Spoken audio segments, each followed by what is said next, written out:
जो सरकार छात्र के विरोध में जो अव्यवस्था को फैलाई हुई है, छात्र के भविष्य से खिलवाड़ कर रही है, सबसे महत्वपूर्ण मुद्दा है जो बीपीएससी जो 17वीं एग्ज़ाम है, जिसमें करोड़ों रुपया लेके और सरकार ने अपना जो मनोबल ऊंच किया हुआ है और प्रशांत जी जिस मुद्दे को लेकर लड़ रहे हैं वो कितनी भयानक मुद्दा है।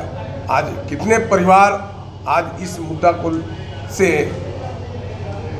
बुरे स्थिति में चले जाएंगे, इस पे सरकार की कोई रणनीति नहीं। इसलिए सबसे पहले मेरा यही है कि 17वीं बीपीएससी री एग्ज़ाम हो और बच्चों का भविष्य उज्जवल हो।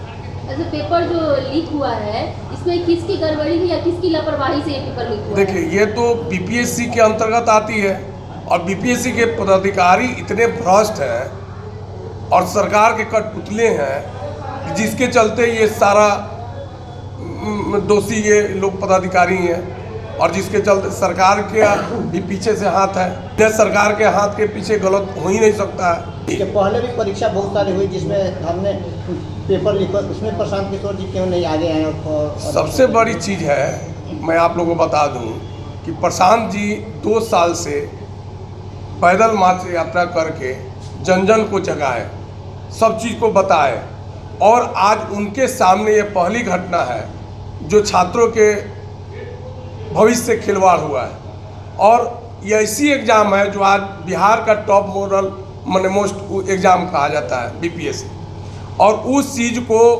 प्रशांत किशोर जी ने 2 दिन का अल्टीमेटम दिया था सरकार को, जहाँ 48 घंटे में आप सुधार लीजिए, री एग्ज़ाम का डेट निकालिए। मुख्य सचिव से मिलने के बाद भी, छात्रों के मिलने के बाद भी, लेकिन वो नहीं हुआ। आज इसके चलते स्थिति क्या हुई कि प्रशांत जी ने 2 तारीख से धरना पर बैठे और नियमानुसार, मौलिक अधिकार के अनुसार अपने धरना पे बैठे, शांति माहौल में छात्रों के बीच, अपने जनसुराज कार्यकर्ताओं के बीच। क्या हुआ? 4 बजे भोर में जाके 6 तारीख को पुलिस ने उठा ली सोए हुए अवस्था में। आखिर क्या थी वो? सरकार की कहीं ना कहीं हस्तक्षेप थी। इनकी राजनीति आगे बढ़ रही है। सवाल राजनीति का नहीं है, सवाल बच्चों का भविष्य का है। जनसुराज की प्राथमिकताओं में शिक्षा है। जो अभी सत्ता में पिछले 20 सालों से बने हुए हैं, उसके पहले भी 15 साल, कुल मिला के 35 सालों से जो लोग सत्ता में बैठे हुए हैं, इन्होंने शिक्षा को ध्वस्त कर दिया है, पूरी तरह ध्वस्त है सिस्टम।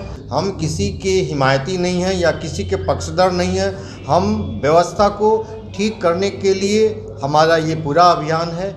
और जिन हाथों में पिछले 75-78 सालों से बिहार की सत्ता रही है, आप जानते हैं कि सबसे शुरुआती दौर में बिहार अग्रणी 4-5 राज्यों में एक राज्य था और कांग्रेस भी दोषी है। उसके बाद की जो रीजनल पार्टियां आई हैं, आरजेडी और बीजेपी जेडीयू की अलायंस, ये सारे बराबर के दोषी हैं। इसलिए कि हम ये किसी एक के को दोषी ठहराना ठीक नहीं होगा। सबने प्रयास जितने होने चाहिए नहीं हुए, इसीलिए अब एक ज़रूरत है एक नए प्रयास की, और वही प्रयास जनसुराज है। मैं आप सभी लोगों के माध्यम से एक मैसेज अपने पूरे चंपारण वासियों के पास पहुंचाना चाहता हूं, और ख़ासकर ये मैसेज केवल चंपारण वासियों के लिए नहीं, ये मैसेज पूरी तरीके से बिहार के लिए भी है, और ख़ासकर उनके लिए है जो शायद कान में तेल डालकर बैठे हुए हैं और शायद उन्हें दर्द ना ही समझ में आ रहा है।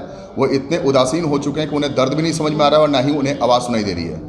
ये आवाज़ है छात्रों की, और इस आवाज़ को और बुलंद करने के लिए हमारे साथ जुड़े हैं प्रशांत किशोर जी। प्रशांत किशोर जी का मकसद जो है वो क्लियर है कि अपने बिहार के छात्रों को अच्छे स्थान पे अच्छी शिक्षा दे करके उन्हें अच्छे स्थान पे देखना। अब ऐसे विकास के लिए बहुत ज़रूरी है कि छात्र के बारे में सोचा जाए। जैसा कि आप सभी को भी पता होगा कि लगातार पिछले 20 दिनों से एक संघर्ष चल रहा है पूरे बिहार स्तर पे, और ये संघर्ष है छात्रों का संघर्ष। यानी कि अब इसे बिहार के साथ साथ बिहार के हर एक जिला में, यानी बिहार में पटना के साथ साथ गांधी मैदान के साथ साथ अब पूरे बिहार के हर एक जिला में अभी से हम लोग करने जा रहे हैं। और जैसे कि आप सभी को पता है, चंपारण सत्याग्रह की धरती मानी जाती है, और सत्याग्रह को हम लोग यहाँ से शुरुआत एक नए सिरे से करने जा रहे हैं। और जहाँ पे हमारे पूरे जनसुराज पार्टी से जुड़े हुए सभी सहयोगी एवं जितने छात्र जिन्हें लगता है कि इन समाज के अंदर में इस तरह की कुछ बुराइयां हैं जिसकी वजह से उनका भविष्य खतरे में है, मैं वह सभी छात्र को आह्वान भी देता हूं, साथ में उन्हें आमंत्रित करता हूं कि आप हमारे धरना स्थल पर पहुंचे, क्योंकि हम लोग धरना स्थल क्या है मैं उसकी सूचना और जानकारी दे देता हूं आप लोग को। ये धरना हम लोग करने जा रहे हैं 10 तारीख को दिन के 11 बजे।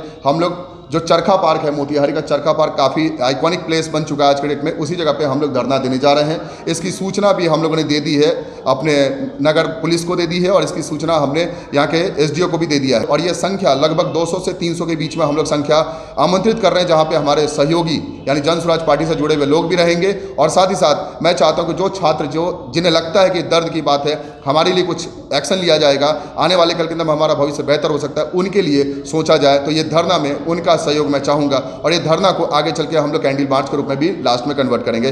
तो ये हमारी सूचना है इस अभियान में, हमारे इस छात्र आंदोलन में शामिल हो। बहुत बहुत धन्यवाद।